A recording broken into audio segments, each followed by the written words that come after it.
Good evening. We'll call the meeting to order. It's Monday, November 11th, 2024, and I want to welcome you here on Veterans Day. So if there are any veterans in the room or online, thank you for your service. And sorry you had to spend it here with us tonight. We do have a quorum, and we are certified in compliance with open meeting laws. So the first order of business would be the approval of the minutes from October 14th. I would entertain a motion to move the minutes. I'll move to approve. Motion by Caravello. Is there a second? Jordan, second. Okay.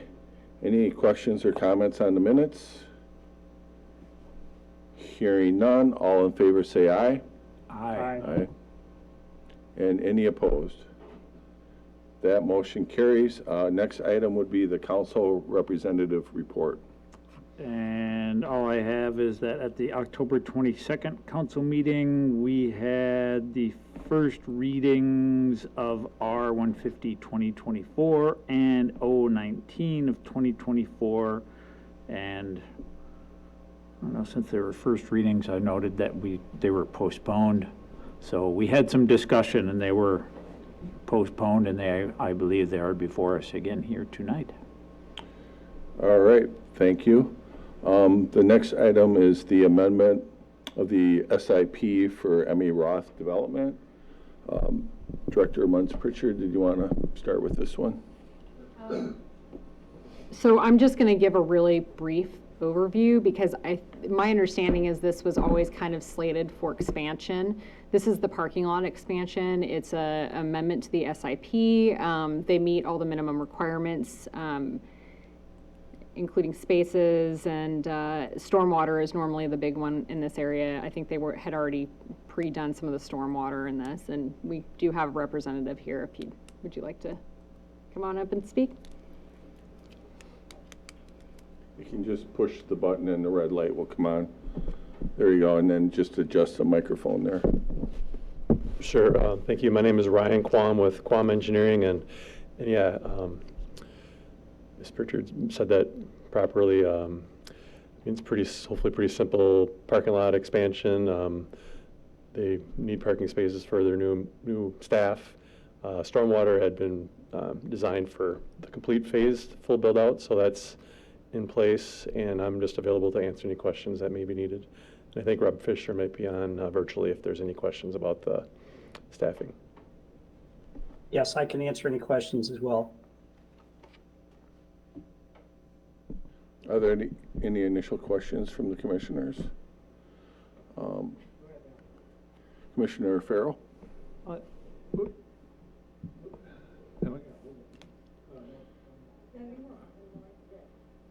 Oh, Here it is is. on? Yeah. Okay, sorry, operator error. The bicycle parking, it says not met. Is that still true? It's being addressed in the expansion. We've got 18 spaces. And in fact, if you look through the packet, at the very last page, they show the bicycle racks they're going to be putting in. That was the recommendation. And then, so what we normally do is we try to get all of the reports out 2 weeks in advance of these meetings so that they have time to address. This was actually Nick's first crack at writing a planner's report, did well.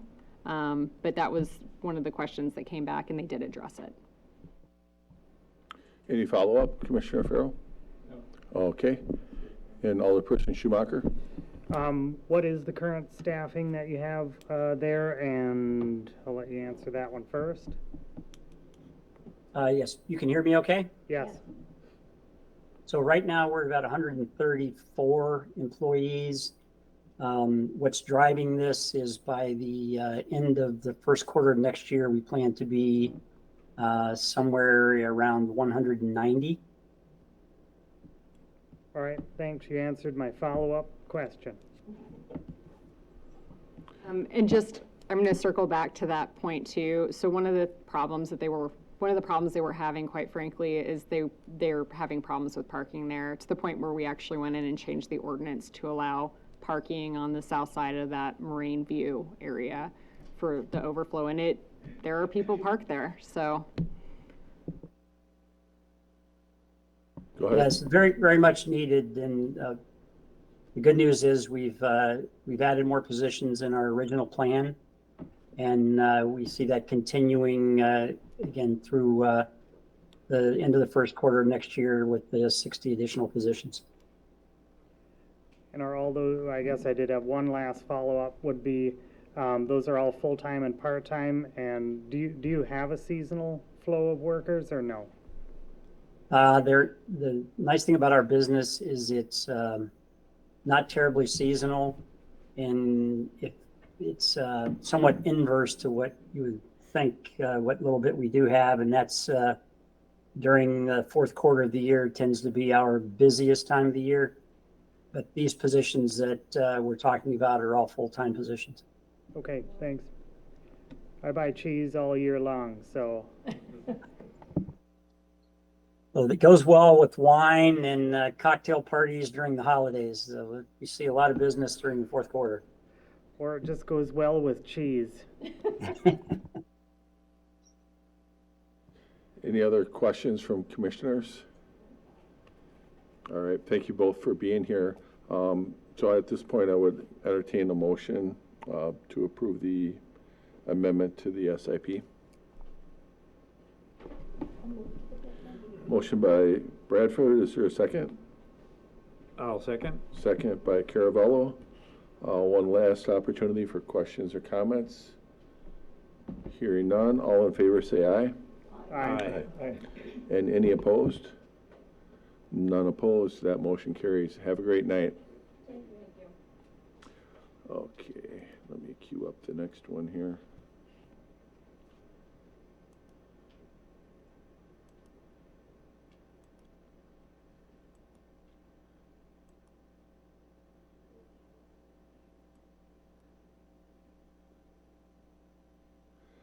Okay, next item is a request by STI Holdings for a Phase 2 preliminary plat, major subdivision and proposed zoning change.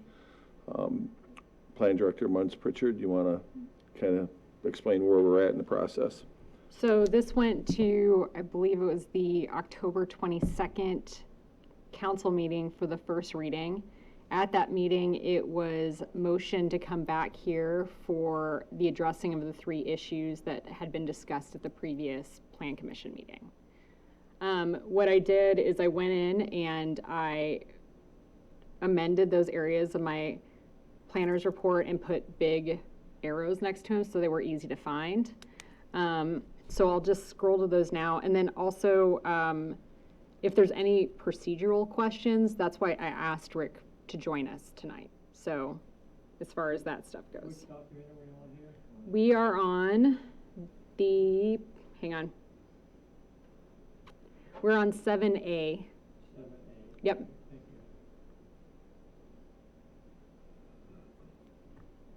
Okay. So if you want to scroll to number 3 on my planner's report, that was the first one, and it had to do with the number of curb cuts on 9 lots. When we received the updated plat, they're now proposing 10, so you can see where they're proposing the 10 extra lots, and then it says number of access to collector road should be reduced. Per the planning meeting, this area was suggested at 5 access points. Below is an examples of duplexes or twin homes utilizing 1 access point. And then additionally, Tom's not here, but I'm going to bring it up anyway. One of the things I did as well is I screenshot so you can see better the whole picture of that north area, but there's a lot of, you can see it up on the screen so you can see where that's lying. So that was the first issue. And then the second issue is down on, give me 1 second, number 8. It says currently there's a proposed cul-de-sac onto Oak Ridge Way. The area is very close to the maximum cul-de-sac length per ordinance. There are a number of recommendations that need to be met for street and safety impact. If the proposed cul-de-sac stays in the following, needs to be addressed during the development. So the first one is the developer needs to provide a multi-path for emergency services through the lift station area. A manual swinging barricade gate or something like that shall be installed that allows pedestrians to pass through, but prevents essentially vehicles from driving down it thinking it's somewhere you can drive. Lock used by emergency services needs to be placed on the device. This should be installed on the north end of the path. The multi-use path needs to be built with a 12-foot wide pavement width with 1 foot topsoil covering gravel shoulders at each side, and the pavement structure consisting of 12 inches of base course and 4 inches of asphalt. That's A. B, developer will need to provide a snow removal plan for the area and working with DPW for the approval. A roughly 40-foot wide area located on both sides of the multipath need to have a no access added. So that allows for an area to stack essentially the snow so that it's A, you're not blocking people in, but they can stack the snow and then remove it at a time that they can get to it. The area will be located for snow removal, essentially. And then the multi-use path, this was pointed out. Additionally, there are concerns regarding lot 13 with the multifamily zoning. Under the new multifamily residential, the following are permitted by right. So they can only have single family up to 8 houses per acre, but that would be a subdivision thing. So twin homes, duplexes up to 8 units per acre per right, townhomes up to 8 per acre, or if it's an apartment complex, up to 10 units per acre. The max by right would only be 16 units on the lot without a conditional use permit, which we could add additional requirements onto. So those are the 3 things that essentially needed to be addressed. And then I'm going to, if you go to, just give me 1 second. So 7A1 and 7A2 on the packets, like in your packets, are the new preliminary plat that was approved. Now, just to circle back, we're addressing these 3 issues, but all the other things that you guys recommended approval for, because I think there's 13 total with kind of the list underneath, those still are standing in place. I want to make that abundantly clear, right?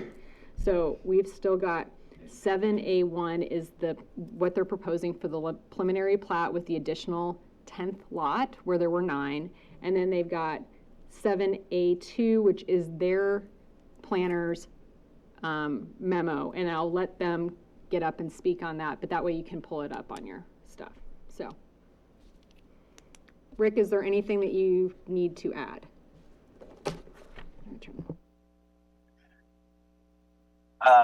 Not at this point. I guess that was fairly comprehensive. I did provide you all with a memo sort of outlining the zoning aspect of it and what the city's authority is. I mean, basically, we're dealing with a discretionary decision. Ultimately, it's going to be up to you all to decide, is this in the public health, general welfare? But I'm happy to take questions. I mean, otherwise, like procedurally, ideally that we would get some sort of recommendation tonight to send to the council. The thinking is that this would go on the council agenda for tomorrow evening as well. The developer has, made some changes to try to address comments that were brought up. But ultimately, it's just now to make a recommendation for council. So to circle back to a little bit of what Rick was talking about at the council meeting, which I'm sure all of you wanted to watch. So there was discussion on how comp plans can be applied to zoning.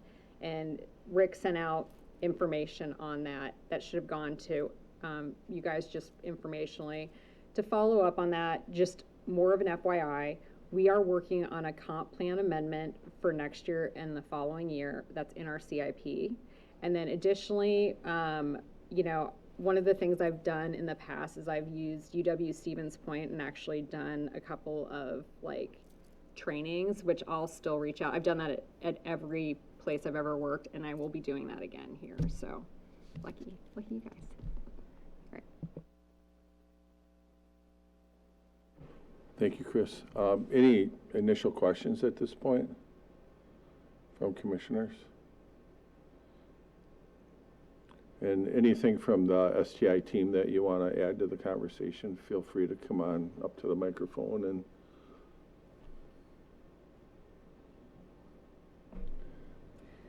hi, I'm Danielle Thompson on behalf of Stoughton Trailers. I think one of the things just to start with is, like Chris mentioned, I think the goal is to open up and make sure that you have any questions on the original items that we had talked at the prior meeting on. If you have any questions about those items outside of the three. I guess I'd just like to start there to be able to make sure I understand. Otherwise, if it's just the three items, I'm more than happy to just go through a brief overview of those. So, outside of the three, does anyone have any questions? just not. No. Okay. Okay, so we have the three, and I do have Brad with MSA is here as well to help with addressing any of the questions. And so I think one of the important points is that what the plan that we're providing to you today is the same as the one that was presented in the comp plan, the urban service area amendment, and with our TIF district information. So I just want to make sure that everyone's aware that we're not making any changes to that. Of the three items, I just would like to go through them. I think the first item was the cul-de-sac. We did meet with staff and went through all of these items, and I think one of the things that we paid particular attention to is we will make sure that there's safe area access between Oak Ridge and onto Greenbrier. So we have accepted those proposed changes, and we've worked through a snow removal plan with them. So from my opinion, I believe that we're on the same page. We had a good discussion. So if anyone has any further questions on that, I'd be happy to go through that. So just for reference, that would be 8A in the planner's recommendation, if you need to find it. So.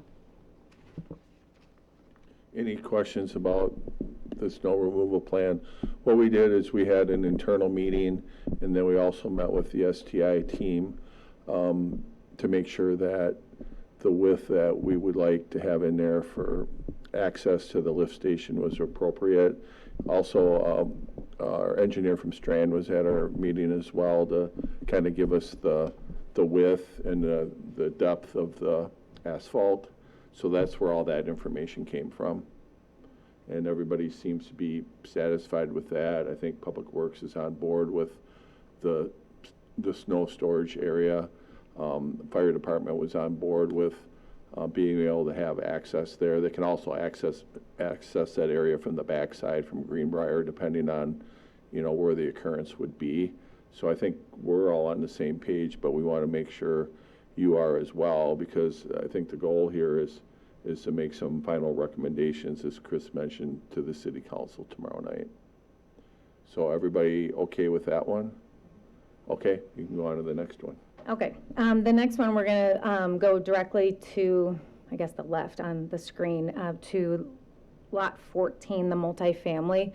So the purpose of that lot, and we had some discussions on this as well, but the purpose of that lot is to really follow what the ordinance allows, and is up to the 16 units. So it would allow I guess potentially 2 8-unit buildings.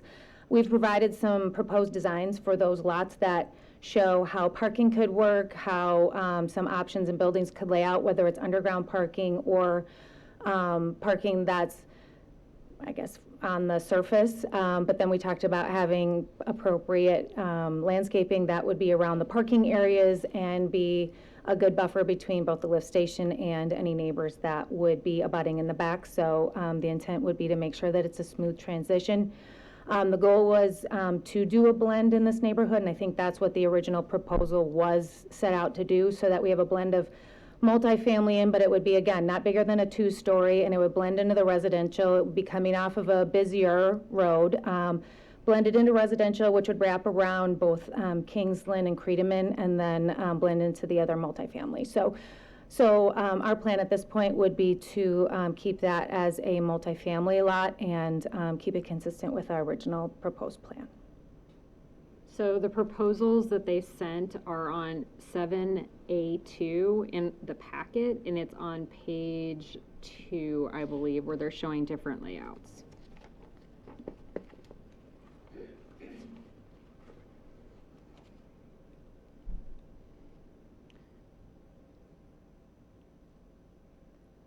So click that way. Can you click that way? I can. Go one more. There you go, and then page 2. There, perfect. Or 3. So you know, just a couple options that are available should someone want to build multifamily on that lot. Oh, no. It's like something out of the 1960s. Yes.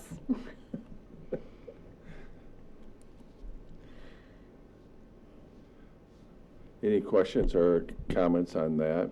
So I think what we try to do as staff is provide some flexibility. We were kind of uncertain on the layout. They were proposing for multifamily, but if for some reason they're not successful marketing this property as multifamily, they would have other options. It just, the way it looked on the map, it really didn't look like it belonged there, but the way they have the units sketched in here, I think makes some sense. And then everybody understands when I say by right versus conditional use. So we have, they could go and put in, I think it was like 16, kind of however they want to put it in, as long as they're meeting those minimum requirements without a conditional use permit. Anything over 16 units would require a conditional use permit. I think the lot is like 1.6 acres. That's off the top of my head, so. Alderperson Schumacher. And so it's sketched out as the 16 units there. That would represent like, I mean, that's the maximum allowable that's on there. Now with placing the 2 buildings in there, are the setbacks of the buildings adequate? I mean, it just seems tight. It might be very tight. Like, this is just all very hypothetical, Sure. but the first thing that, like, I would do is I would ship everything over and make sure they can meet minimum stormwater requirements, because quite frankly, and then from there, parking requirements, and then so on. So that's what it looks like.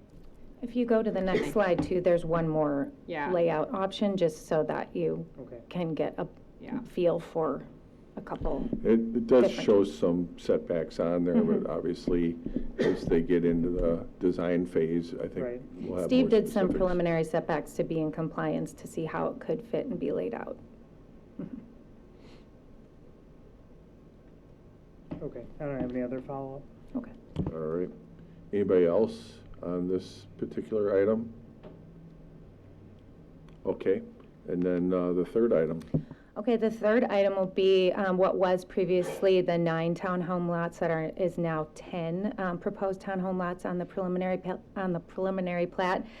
The concern from city staff for this was that they were recommending 5 curb cuts. Our original recommendation would be that we allow each lot to have its own driveway. One of the primary reasons is because we did go through a traffic impact analysis, which suggested that the traffic, even with 4 soccer fields on there, would be minimal in terms of there would be some higher traffic counts on the weekend, but generally that road would not be very busy. One of the alternatives that if we could have one access point per lot would be to potentially restrict parking on the park side of the street, or on the townhome side of the street, to allow better viewing when they would back up or things like that. So that would be our first option, would be each lot would be allowed 1 driveway. We have explored other options that outline ways in which we could have, in our opinion, we would like to not limit it lower than 10, where it would be 1 driveway shared with 2 separate townhomes. That would allow both units to have the opportunity to do a turnaround in their driveway. The tough part from the developer side on that is there's limited options in terms of what you can actually put on there. There's really I would say, you could say two per the memo. One is you could share a driveway and have only one design. The other one is you could actually have driveway parking that could go around the back. However, I think that would be extremely unfair to those neighbors on the backside to give them a ton of concrete behind there to come into a driveway. And I don't think that's any of our plan, is to do anything that would negatively impact them. And I guess I think of myself as a neighbor there. I'd want people to be thoughtful of what they're putting in front of my home. And so we would reject that as an option to say parking behind. So now we're down to identifying the goal of having either one curb cut per lot, or going down to one driveway access for two lots. But we do believe that's going to impact our ability to sell those lots, as we'll only be able to have one design. Can I speak on some of this? So honestly, when I got it and saw that they were adding an extra lot, I thought that was the compromise, because we're giving you 5 curb cuts, quite frankly. So that was why I assumed that you had added the extra curb cut until I got the planner's report. Let me finish.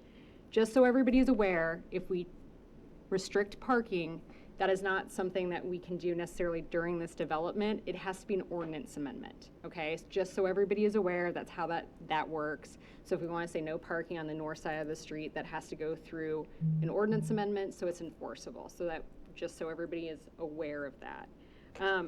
And I know I sent something to you guys, but when you reduce, so like essentially what happens in the TR6, and it's very oddly written, so just everybody is aware. So you have a minimum lot area of 5,000 square feet per unit.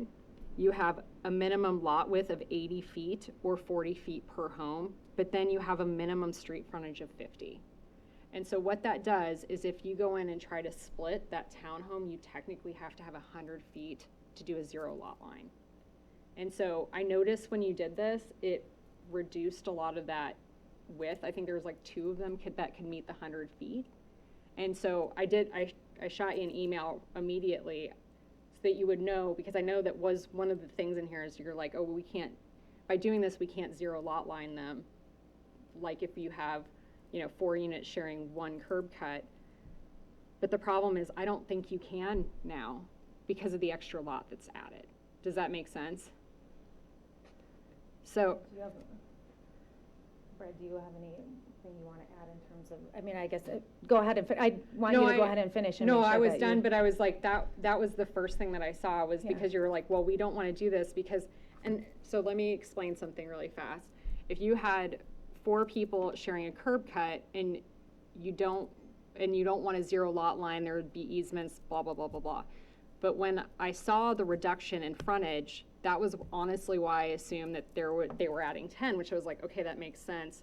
We got the memo, that was not the intent. They're asking for, I think it's, 10. But with that said, when they added the 10th lot, I don't know that these, like half of these lots meet the frontage to be 0 lot line. So in other words, no matter what you put on, you can't separate them through a CSM. You'd have to do a condo. So that was like, when I got that in, that was, I know I let you guys know that immediately, within probably a half hour of seeing it, so. And the concern is, Yeah. unless you're planning on marketing them as a condo, it's gonna limit your flexibility to sell the lots, because you won't be able to sell them as twin homes or duplexes. You could still sell them as twin homes, but it would be like, you'd have to do, it'd either be like, we had a whole discussion about how we would purchase them, but like I could purchase them, rent out, but you couldn't split up necessarily the lot unless you did it as a condo. And so like, for example, we just had that amendment to the SIP over with those duplexes. Do you guys remember that? When you guys get on to Dane County and look at that and click on that parcel, there's like, 21 different names that popped up because it's essentially condoed out, even though, because it's one lot. And so that would be an option for them to sell them as separate lots, but you could not do a 0 lot line. So I know, I'm like, sorry. So if you had 2 owners in the building, you would only have 1 lot for both buildings. Right, which is okay, but also, you need to be aware of that too. So that was like a change that came up. And I think that that was like one of the hardships you guys were saying was the 5 lots, because you couldn't 0 lot line them, but I don't know that you can now, by adding the extra lot, so. Go ahead, Commissioner Bradford. I think that would impact the financing too for your buyers, to go to condo, because there are rules about how percentages. Certain lenders won't lend on a condo unit unless so many condo units are either already sold or pending sold. So it could get people into really complicated financial, and then therefore it would impact you selling. So I think if at all possible you want to stay away from that, if you can. What I was going to say is I agree. From the standpoint of from our standpoint, I think we're trying to keep it as flexible as possible. So what we're doing is having good dialogue, and I appreciate the feedback, because I think that's what we're kind of going through, is trying to figure out what some options are to make sure that we don't limit ourselves in the ability to market it and sell it, which is the goal. So ideally, from our end, we'd love to have 1 driveway per lot. That would be our perfect world. Go ahead. I think the problem is that by adding the extra lot, even with, like, I assumed when you were adding the extra lot, it was a way of offsetting the cost for, like, okay, if we reduce it to 5. But then I read the planner's report, and it was like, you're not going to be able to CSM those 0 lot lines off, because you're not meeting the minimum street frontage on a portion of those lots. So that was like, you can do whatever you want, right? Like, as far as like, if you want to keep 10 lots or you want to keep 9. I mean, first of all, let me back that up, because this is not my decision, it's yours. So let me back that part up. Let me ask you a question. Okay. I get the attractiveness and sales of the 1 driveway per unit, because that solves a lot of problems you can have in shared driveways, and it just can make the subdivision look prettier and whatnot. So if that's the goal, sellability and private driveways, what I'm hearing you say is they'd have to do it with 9 lots, not 10 lots, and then would that work, or do we still have an issue because of the cost of 10 curb cuts? So here's the first thing, is that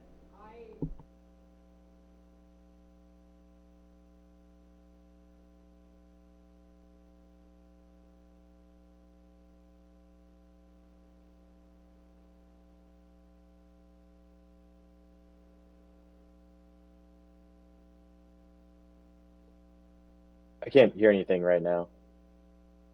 Sorry, I turned off my mic, because, you know. So that was a lot of the discussion, was safety, and how we decided, we were like, hey, that's my feeling on it. That area feels like it's going to be busier. We got traffic counts back, and I sent them to Strand.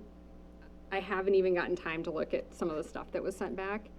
Ultimately, this is your guys' decision, but when we got the extra lot added, I was like, oh, this is how they're offsetting it, and they're going to do like a condo situation. But then in the report that they sent, it was like, well, but we're going to 0 lot line them. And I was like, but then you can't, because you're not meeting minimum frontage. So it's almost like, I assume that they added the extra lot because it was beneficial for them, and doing 5 curb cuts, because essentially, you know, you'll have them all coming. So you have 2 things that you've got to now address, right? How many curb cuts are you guys okay with? And are you guys okay with adding the 10th lot? And if we go with the 10th lot, I need them to understand that they can't necessarily do a 0 lot line on all of the lots, because I don't believe each one of them is now meeting 100. Now, I think 1 or 2 of them might be, but that's going to be the issue. Does that make sense? Yeah, and the other thing we did is we had a conversation with the Park and Rec Department, and also with somebody that's affiliated with the soccer club. And the plan right now is in the park is to have soccer fields, and they believe that on the weekends, you know, there'll be some tournaments there. So, you know, we're a little uneasy. I mean, we have a traffic impact analysis, but it's going to be really hard to project how much usage is gonna be on that road there. And we just don't know until it happens, because people may go right around it both directions, or they may get lost or cut down that road when they don't really need to. So we're not really sure how that'll be managed. So I think that was kind of the rationale with trying to minimize the number of curb cuts. So again, the two questions that you've got to answer is one, how many curb cuts are you guys okay with, right? And two, are you okay that they went from 9 to 10 lots? So just so that we can keep it like, hey, here's what we got to address. So. And my question will be, if the decision is we're okay with 10, is that a final decision on the preliminary plat, or can that be reduced to 9 later if they come back and find out that 10 really won't fit the way they want them to? I'm going to let Rick answer Yeah, that. I think it could be, so the preliminary plat is not necessarily, it's not supposed to be the final document. So you could have 10 lots on there, and then they could come back with 9 lots later. The biggest thing is it's got to be consistent with what was approved with the preliminary plat. So, if they have, 10 lots here and it comes back as 8 or 9, that likely won't be an issue. And I'm sorry, and I'll let you, but one of the requirements is it has to meet the minimum zoning, like size zoning lots. I haven't checked those yet. I will be checking those during the final plat. So like, that is the requirement. They have to meet the zoning sizes. I will go back, and when we get the final plat in, I'll be measuring every one of them out. It's so that we're making sure we're meeting those minimum lot sizes with frontage and all of that stuff. So just an FYI. So, and then just to follow up quick, Rick, do we have to make the decision on the curb cuts sooner than later? Legally, I mean, you don't have to make the decision tonight, but it would be good for everyone involved to have some direction. So if they wanted to hold off on making that final decision and conditioning approval of the final plat on having 5 curb cuts, they could do that. So it's not absolutely necessary to do it now, but it certainly helps to provide guidance to everyone involved about what the city will be looking for. Okay, Commissioner Bradford? Yeah, I get these fingers, yeah, go ahead. So first of all, shared driveways, I'll say, not my favorite thing. I've lived in them twice. I've run over a wagon that was left on my side of the driveway that I didn't see because there were parked cars on their side. And so I think they can also be safety and traffic issues. I'd rather be responsible for my driveway and watching and being safe about how I go in and out. I get the traffic thing, but we never know. The other thing is that I'm going to ask you guys, or whoever's on, what's your priority? Is your priority 10 lots, or is your priority to have these appear as very individual homes with individual curb cuts? Which is the priority for you? I would absolutely say our priority would be to have 9 lots and each lot gets their own driveway. That would have been an ideal situation, because based on the traffic impact analysis and looking at 4 soccer fields and doing the research, we found that those traffic counts do not seem overwhelming or different than even a regular neighborhood.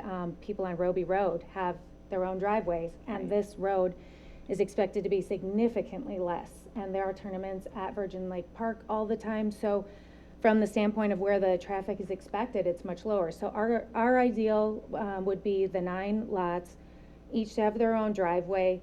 And if there was some restriction on parking, we understand that, and we would respect that if that was an ordinance that you wanted to pass and push through. Also, an important piece of this pie is we have a obligation from a TIF perspective. We proposed 9 single lots on that side.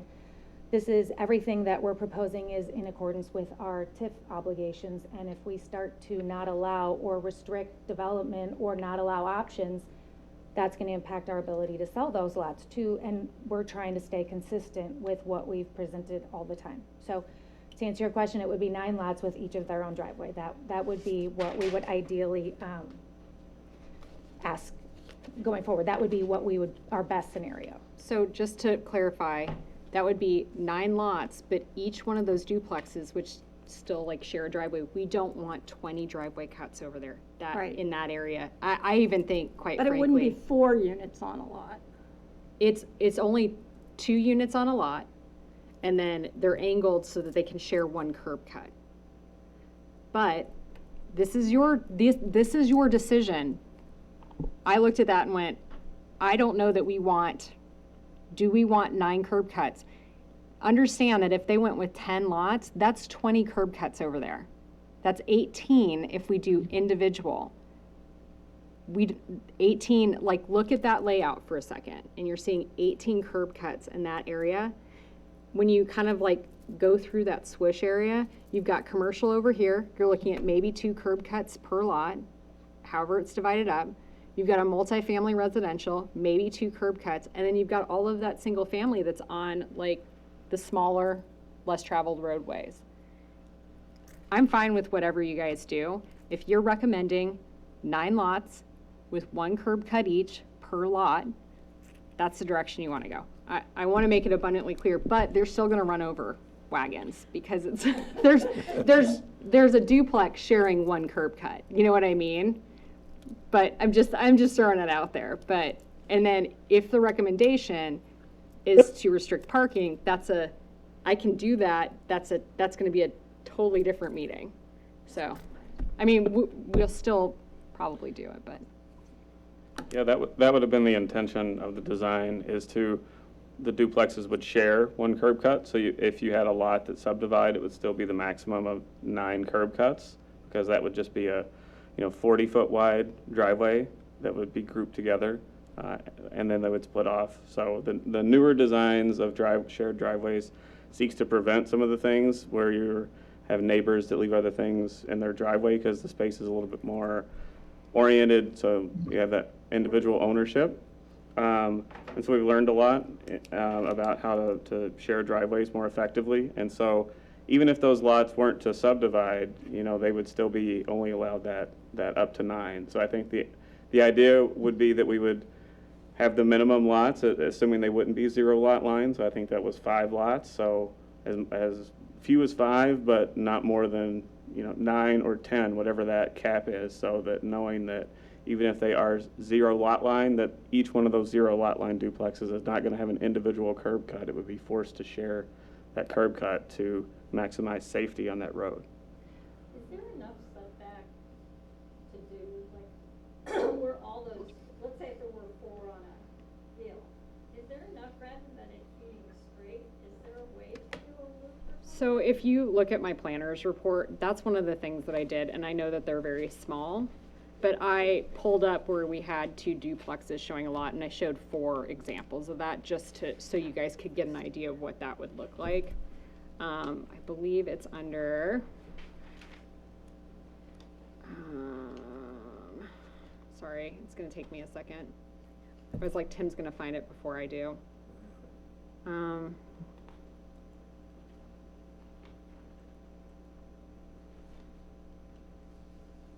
Are you looking for the one Steve showed? No, I went and just did screenshots of different ones. 2 of them are from town. There's a couple, like, it's actually on my planner's report on page 4. But there's 4 examples of duplexes sharing 2, like 1 driveway curb cut. So it'd be 4 units. They're separate units, and then it's like showing how that would work. One of them, in fact, is like I drive by it every day. That's how I knew it was there. So. I sold a unit over in Edmonton. It was on that kind of. Yeah, deal. that's the one that's in here. Yeah. So that was awful. Yeah, but I mean, that area is very dangerous. Like, you wouldn't want, but, you're backing up and then you're turning around and pulling into traffic facing forward. Now, Pulling into your neighbor to try and. yeah. So I think the question is that the first one is, are you okay with 9 or 10 lots? And then what's the maximum curb cut that you guys are okay with. Keep in mind, there would be, if you allowed each unit to have their own, that would be 20 curb cuts along that area. Which I personally think, How long is that? I mean, We're talking like 2 blocks, 3 blocks. well, and I know one of the things that when we were talking with the traffic engineer, they were like, so if you look right below those pictures, lot 1 is pretty close to the intersection, and it could back up past where the person can't pull even out to go left if they need to go left and turn, because traffic would back up past that. So, again, first question, 9 or 10? Yes, sir. Yeah, myself, I understand your two questions. Yeah. First off, I'm personally okay with 9 lots and 9 curb cuts. As the traffic study provided with hard data, and the rest of it is subjective guesswork. And so I'm always going to go with the hard data and say that the data tells me it's not a problem. Secondly, STI says they're willing to include the requirement of a site plan review if the driveway curb cut exceeds 5. I like that because I'd rather see a drawing in front of me that I can say yes or no to than us taking 1,000 different guesses as to what that might look like. So I think the next question, because I agree with that, if that's the direction you want to go, but I'm going to ask Rick, because it's a preliminary plat, can we enforce that on the final plat with a site plan review? I think what I'm thinking about doing is, if we put in a condition, we basically incorporate it into the development agreement to say that, this is, I guess, like the curb cuts, I'm thinking we could put that into the development agreement, because that way it's going to be part of the plans and specs. It'll have to be signed off on by city staff before everything's accepted or approved. So I think that's a way to do it. And with the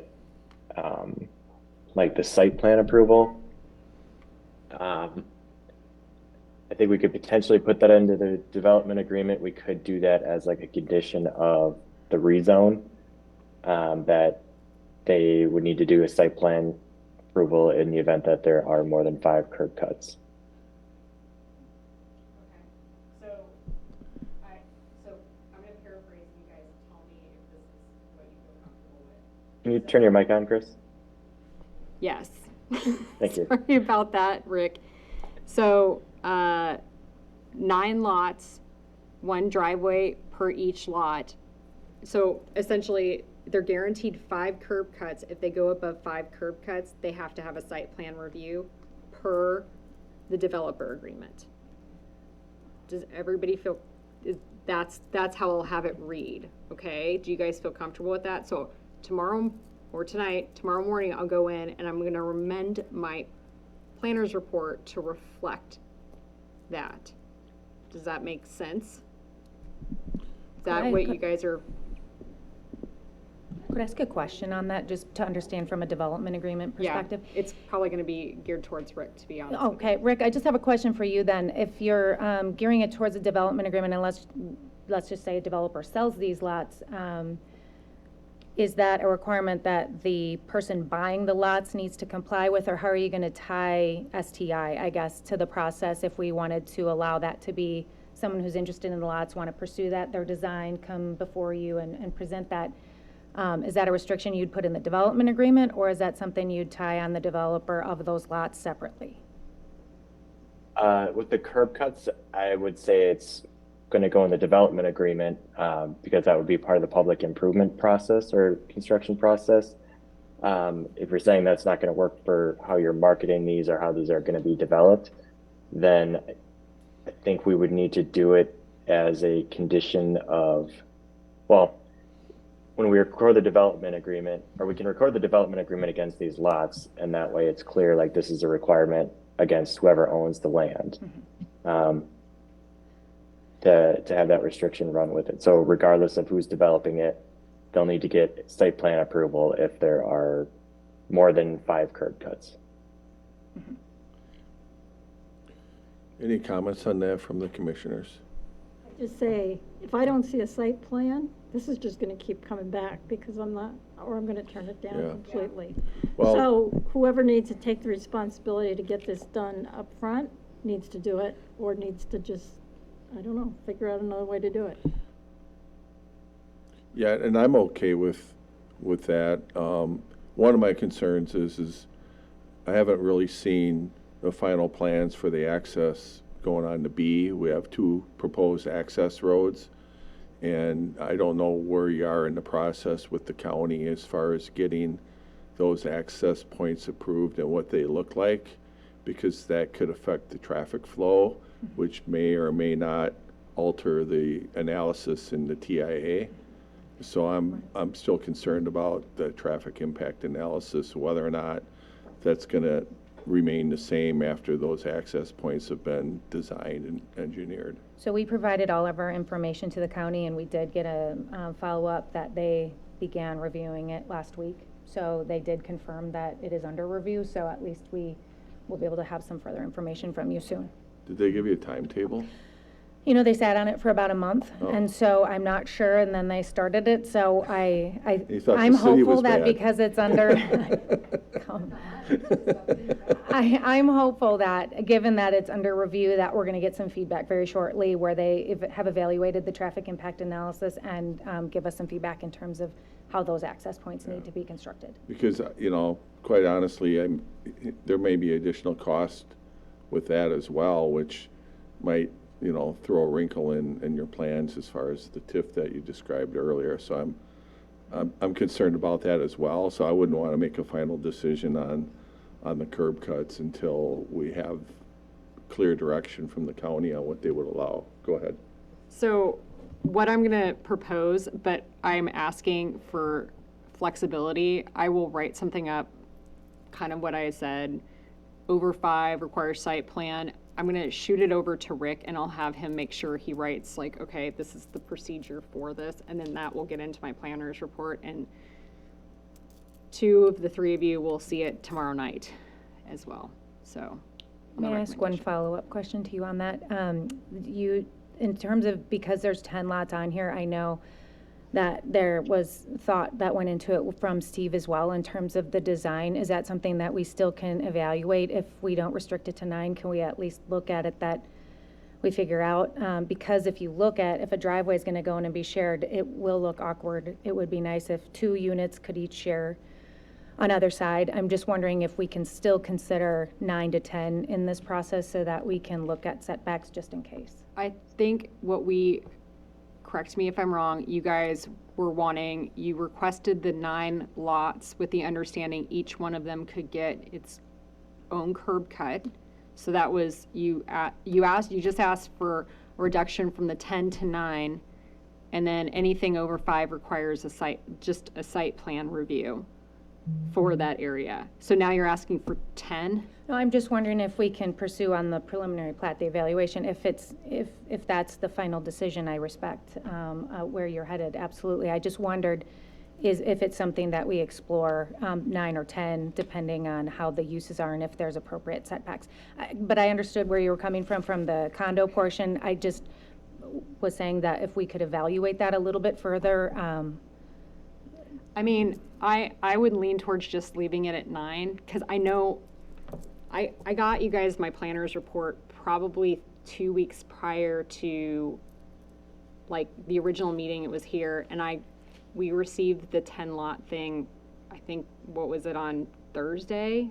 And I think we keep moving the goalpost here a little bit, and I don't know that you guys noticed that you couldn't do this because I think it was so hastily done. I would stick with 9.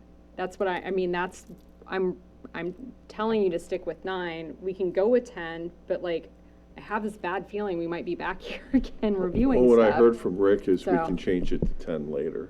No, well, we probably, The Final go curb ahead. plan. cut issue, Minutes. yeah, so with the way that the curb cut is framed, it would be 9 curb cuts, unless we tie it to the amount of lots created or something like that. Just that gives us flexibility to make it consistent But I guess to Chris's point, like these lots technically would comply with the current zoning requirements.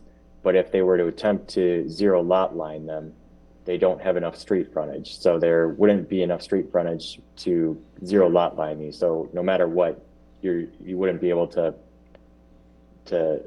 do that because of the street frontage. So they may meet the minimum lot size requirements, but there just isn't sufficient street frontage on the majority of them. Did you guys calculate that? Have you guys confirmed? The short answer is yes. We knew that some of those lots were going to be pretty close on the division for the street frontage, and the asking for 10 curb cuts versus 9 would allow us to stagger those differently. Maybe some of them could still stay single family or zero lot line or duplexes that are not zero lot line and still have 1 curb cut. And then others could be zero lot line where there is the allowance to do that. So allowing up to 10 curb cuts still allows those 10 lots to have their own, and it's not adding any additional. It would be the maximum amount of curb cuts there pending the setbacks work out on the land division. And I see Steve Tremlett has his virtual hand up. Did you want to add something, Steve? Yeah, can you hear me? Yes. All right. So correct on the twin homes, but they are sized to allow for duplex lots, to have 2 units, just not the zero lot line. So that's the difference between the lots with 9 versus 10. 9, you do have more flexibility of the twin home option, but it is meeting requirements for 10 duplex lots. And it has been laid out with an existing development that matches that. Yeah, with the single driveway. I think we all are in agreement, but I thought in your planner's report, one of it was the burden of, you know, not being able to zero lot line it, where I'm looking and it looks like there's at least 1, 2, 3, I don't know, like more than half of them can't be zero lot lined with the additional lot added. So my memo was not on flexibility for zero lot line. It was flexibility of having a shared driveway per lot. That the builders that do the 2 duplex to 1 driveway is a very unique builder that would make that construction. So it was not flexibility between a duplex or a twin home. It was about the layout of each building with minimizing curb cuts to the level of 5, which would have been 2 duplex per 1 driveway. So what I hear from Danielle is, I think that the main point is allowing up to 1 driveway per lot and requiring a site plan review of that if it's over 5. I guess that's the request. So again, we're back to the 2 things. 1, do you guys want to allow to 9 to 10? And 2, how many curb cuts do we want to allow? Now, I was under the impression that we would say review site plan must be approved per like yada yada if it's over 5 curb cuts, and that would be essentially in the developer's agreement added is what we decided. And if you guys want to increase that from 9 to 10 lots or keep it at 9. So those are the 2, sorry, broken record.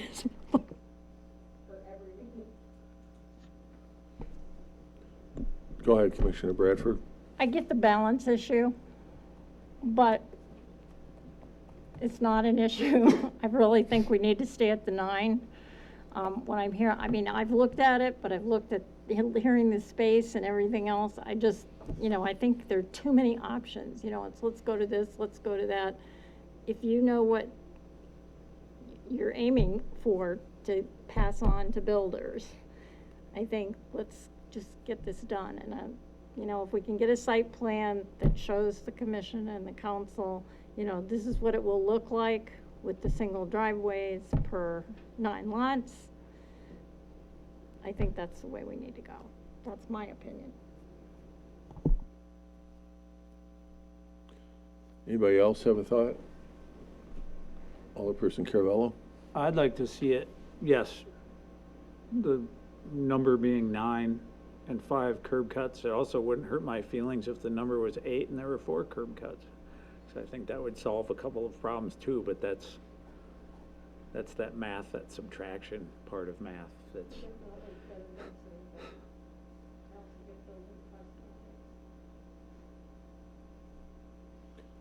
Anybody else? Okay, so I think we're looking for some sort of action then.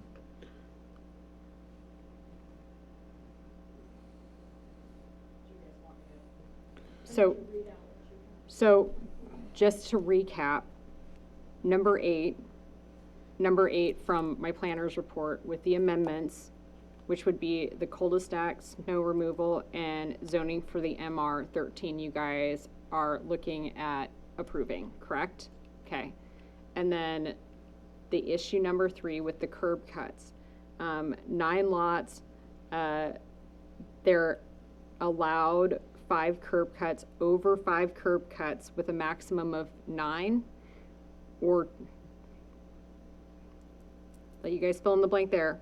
Requires a site plan review and approval per MSA's, I think suggestion was on their planner's report, which they had read, that will be added into the developer agreement.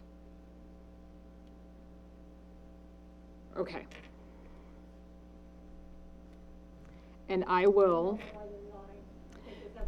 yeah, so, and I'm asking for the flexibility to craft that and then send it to Rick for him to put in the correct legal language. Are you guys okay with that? So I understand we're not reviewing exact, but recommendation to craft and have Rick review and approve it And that for would be tomorrow's meeting. For tomorrow night's council meeting. Yes, and what I'll do is I'll amend that number 3 on the planner's report. I'll put update, and then I'll have that information in there. And I'm gonna keep the big arrows so people can find it. All right. So just a clarification on process here. So it's hard to like separate the zoning and the plat. So I just want to clarify, like, we could do this 2 ways. You could do an approval for the proposed preliminary plat and the zoning, or you could separate it out and do it as 2 separate votes. I just want to make clear that we're talking about, we spent a lot of time talking about the lots and the zoning and all that, but they are technically 2 separate things. There's the zoning and the preliminary plat. Can I ask that you guys approve them in one thing so that it'll just, and I can, if you want, before tomorrow's meeting, I can separate them out. If that's the direction council people would like me to go. Chris, because you don't have that written yet, I don't know how we could do that. Can we do a motion to send it to council with our, approving? Recommendations. Can you turn your microphone on, please? So She's asking sorry. if we can send it to council with the recommendations, like how that motion would look. Yes. So I guess the motion would be to approve with staff conditions and the condition that on lots, are they 1 through 10, or what's the? 9. I would say 1 through 9. amendments to the recommendations number 3 and number 8 of the planner's report. Because that's like the recommendation number is number 3 and the other recommendation number is number 8. And then we're zeroing in on those 2 and not removing the other ones. All right. And does that cover the curb cut then? Yes. Okay. Does that remove the issue about 9 or 10? Number 3 will be the recommendation. Number 3 is the curb cut one. It'll be the recommendation for 9 lots, and if it's over 5 curb cuts, it needs the site plan approval. That's the language I'm gonna let Rick smooth out. And then number 8 is the cul-de-sac, the snow removal, and the zoning for the MR. So it seems like the curb cut and the snow removal and the cul-de-sac would be part of the resolution for the preliminary plat, and the MR would be more of the zoning, wouldn't it? Correct. Because at the council, we had the resolution, and then we had the first reading of the zoning. So I think you would add the 2 items into this resolution that I have up here, and then add the MR would be into the zoning. Is that how you see it? Yeah, I do. I think just by saying, like, that's why I was like, recommend amendment to the planner's recommendations, yada, you know. And then in the 3 and 8. resolution, you'll be adding the language for the 9 and for the curb cuts, and then the discussion that we had on the site plan review and the developer's agreement. Yes. Is that how you have it, Rick? Yes. Yes. So I'm thinking here, you know, we would make the recommendation to add those items to the resolution. Does that sound right? Yeah, I like that process. Okay, I will do that. all right. So we have a motion by Commissioner Bradford to include the items that I just not very clearly articulated, but good enough where I think you can figure it out. Is there a second? I'll second. Second by Schumacher. Any discussion on that? All in favor, say aye. Aye. Aye. Anybody opposed? No. Okay, 1 no. That motion carries. Do we have to do anything then on the zoning? Do we need to? So I don't remember the language in the zoning ordinance. I think the council sent it back to deal with the zoning or as well. Let me double check that. Okay.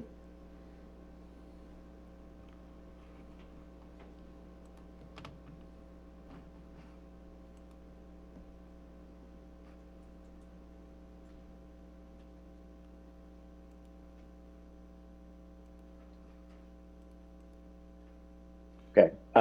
There's- So looks like the there's minutes a- just. Oh, go ahead. I was gonna say, it looks like there is a resolution for the zoning that in there as well that I didn't see, so we could, is that consistent with the direction that we gave, or was Yeah, it no, already well, in there? I don't think there's a change to the zoning, Okay, or are there additional conditions to the zoning? okay, so we don't have to take action on that one, because we've already taken action here on it. Does that sound right? Yes, so the agenda does have it on, so the planning commission agenda does have the zoning on it, so we could address that if we wanted to, but because it doesn't appear that there are going to be any changes to the recommended zoning, I didn't hear any, you know, we could just bring it back to the common council unless the recommendation is changing for the planning commission. Okay. Because the zoning's already been recommended, so it's Okay. just a question of, do you want to change your recommendation? And I guess the answer, does anybody want to change the zoning? I'm hearing no, so that'll go as is for the second reading. Okay. All right, thank you very much. right. Thank you guys for right. being here. All right, I'm gonna hop off then. All right. Hey, Rick, I'll see get that tomorrow to you night. first thing in the morning. All right, sounds good. Have a good night, everybody. Thank you. Okay, and then I'll just queue up the next item here, which is item number 8 is the cluster mailbox units, which is referred to as the CBUs. Director Munz Pritchard. Okay, so I will answer questions, but I'm not gonna spend too much time on this. This actually already started at Department of Public Works Committee. They made a couple of recommendations, which are redlined. So just to back up, this is a change at the federal level. They're requiring cluster mailboxes. This is just giving us outlines on how to address some of these issues as they come in. Do you want me to go through it line by line? I know how excited you guys are about learning about cluster mailboxes. And you already see them right now. So like they're at Nordic Ridge, they're already there. And Tim's on here as well, just so Okay. you know. Yeah, so really one of the only changes was, they had a couple of small, I guess, Tim, would you want to answer any questions or just elaborate on any of this? But we have to do this now anyway. It'd be nice to have an ordinance to address it, so. I don't think we have a choice, do we? No? Okay, so, Yeah. yeah, when I saw that, I was like, we don't have a choice over this. This is regulated somewhere else. Yeah, it's just nice having it outlined. So like one of the things that it has to be placed on an outlot in the subdivision, and that outlot really should be tied to all of the other, like any of the properties using that mail cluster box area in the event that, and then one of them that came out of the Public Works Department was a sticker, so if like stuff is damaged, they know where to call, and it's actually the post office. So yeah, so and then there's the nice picture of what a cluster mailbox looks like. Oh, it's very exciting. So anyway, yeah, you really don't have a choice. I'm sorry, guys, but it'd be nice to have this outlined, so.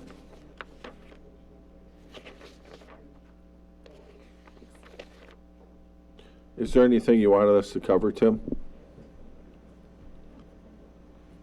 No, I think everything was just a kind of a 50,000-foot view, though. There's two things that are before you this evening. One is the specific subdivision ordinance change, and what you're seeing on the screen right now is the siting specifications, and those specifications are referenced in the subdivision ordinance. And this is done purposefully such that if the Postal Service does have some changes in the future to the siting standards, these standards can simply be amended by Plan Commission and Council through a resolution versus having to go all the way back and amend the subdivision ordinance. So again, as Chris explained and as others have touched on, this is really a federal mandate. And so what we're doing is really codifying that mandate. But the big issue here really is that where the mailboxes are located, those properties will not be the maintenance responsibility of the city of Stoughton.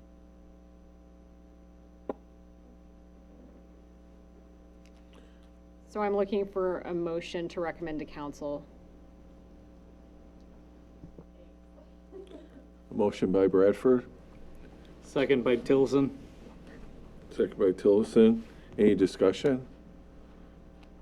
All in favor, say aye. Aye. Okay. Any opposed? That motion's approved. All right. The next item is an update on the Meadows development.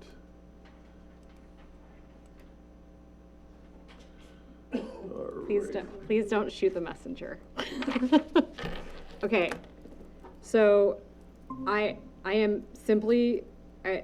letting you guys know, if you are like, I want you to do something else, I will do it. But, so the developer is selling to, the Kettle Park West, this particular, does everybody see what's on the screen? Do I need to recap what happened here? So we had an amendment to the Kettle Park West general GDP with the underlying zoning. It was approved by council, and then they came back for the SIP. Essentially what this was is going from the duplexes to single family to duplexes.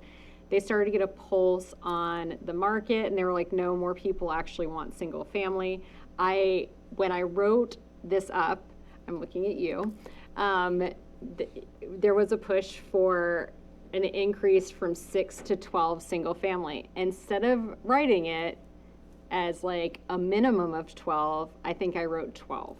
And so I'm essentially asking if I can grant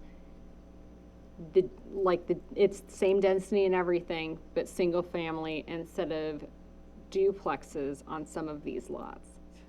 Don't throw things at me. I think it's gonna be a mix, which I personally would rather see anyway. My guess is they're gonna, this is me guessing. So they're gonna look at the lots that they won't have to move the junction boxes, and those will be the duplex lots, and then the ones that they, would have to, those will become, single family. So I see this being more of, everybody is I'm trying not to look at you guys, because I can see every one of you guys is about to start laughing, except for maybe Al, but like, We have dealt with this yeah. particular piece of property ad nauseam, so Yeah, so I am asking, as the planning director, for the flexibility to grant single-family houses in lieu of duplexes as they come in. If you guys are not okay with that, I am fine, and we can go through the steps.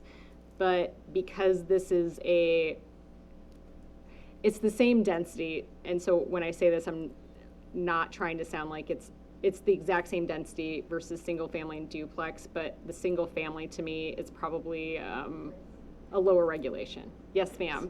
Stop. Okay, done. I've stopped. Just stop, okay? We went from no single family on that thing to asking for 8. You got 12. Then we did 10. 10 was actually where we went that night, and then we got 12. We all knew ahead of time what was gonna sell in there and what people wanted. It just boggles my mind that it has taken this forward group, I think they should change their names, to figure out what the forward market is, okay? So, I don't know about you guys, but I will confer my fairy wand on you in that word that you said, grant. I love that. Because at this point, that's what we all wanted in the first place. All right, is there a motion in there somewhere? And make one up. Okay, Come on, so Sure. Come on, Jordan. Jordan's gonna motion. Here we go. I move we allow the planning director to do their job. Thank you. Second. Third, fourth. Okay, so do you actually have some language, Chris? Can I just write, yes, I'll put some language together besides doing my job. Although I think that's awesome. I kind of want to keep it That's that way, awesome. but granting permission Yeah. to, single family. Yeah, I think it's a Throughout. case of the builder actually doing the deeper dive. And I think that there's probably more separation on the price point than they initially gauged, because the homes that they're competing with, those prices have crept up more than I think maybe it was anticipated. And they're still selling, which is all good. Well, and the thing is they're cost-wise, I mean, they had a little bit for the separation wall, but I mean, when they were proposing, just putting up the same structure, just not connected. Yeah. And I'm that's sure what, their profit margin, is gonna be much better, plus people will like it better, so Yeah. it's like a win-win. It They didn't is. seem to get it when we were trying to tell them that, yeah. yeah, well, it's a new market for D.R. Horton. And, it may be different in other communities, so. Yeah, But having the flexibility, I think, will be no, that'd be great. streamline it, The because, more the better. they want to mass produce them, and if we had to come back here every time we wanted to change a lot, No, yeah. it wouldn't be very efficient, so. All in favor of the motion, say aye. Aye. Anybody opposed? That Yeah, motion I wanna carries. stick with this property for the next 5 years. Yeah. That's why I was like, Future agenda items, do you have anything? we do have one thing coming for sure to the next plan commission meeting. The other thing I just need to give you guys the heads up, I didn't tell the mayor this, so sorry Uh-oh. that I'm catching you. Should I leave the room? No, no, this isn't, but Just hide your expression. depending on how much stuff is on, I might have Nick covering for me, because that night I have a band concert, and there's only one that they put on per semester, and then it's falling on the same night as Plan Commission, so just more of an FYI. But band concert starts at 7:30, and ours is at 6, and if we stick with the one, you guys will see me, but if it turns into a long meeting, you might not, so. Huh? Well, were you afraid that I wouldn't allow it, so you had to go to No, I the- just hadn't talked to you about it ahead of time, so, but do you guys, so just more of a FYI, we have the multifamily residential that we had talked about at least 5 meetings that you guys worked on. That's going to the first reading tomorrow night. And then that'll move into ordinance. And then I am working on other stuff as well. I'll start getting that. If you guys have stuff you want worked on sooner, as in ordinance wise, shoot me a message, grab me out in the hallway. I can work on it. So just let me know if there's anything that you need me doing, anything. So. All right. Anything from commissioners that you want to talk about at a future meeting? Okay, I'd entertain a motion to adjourn. Having IQ tests for developers. I shouldn't say that. I'll move to adjourn. Is there a second? Second. All right, all in favor say aye. Aye. Any opposed? We are adjourned. Thank you.